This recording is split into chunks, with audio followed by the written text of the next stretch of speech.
Ithaca's jungle has notoriously become known as a place for the homeless to call home.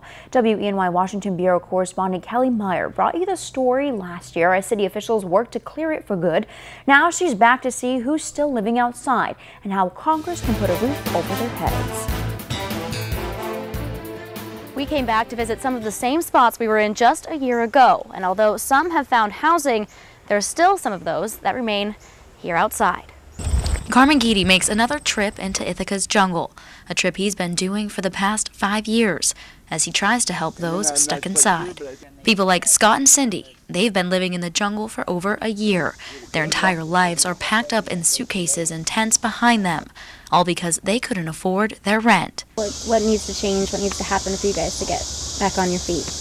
And affordable housing. Ithaca, New York was recently ranked in the 10 most expensive places to live in America. Just last week, the mayor cut the ribbon on a multi-million-dollar downtown renovation.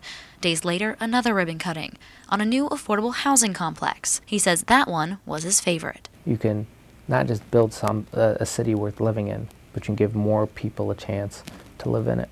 Since we interviewed him back in 2014, 3 new affordable housing complexes have been added.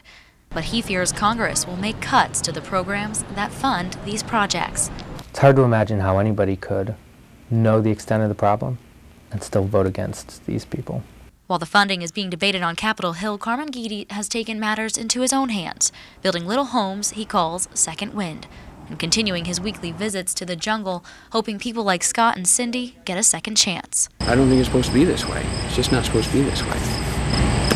Reporting in Ithaca, I'm Kellie Meyer, WENY News.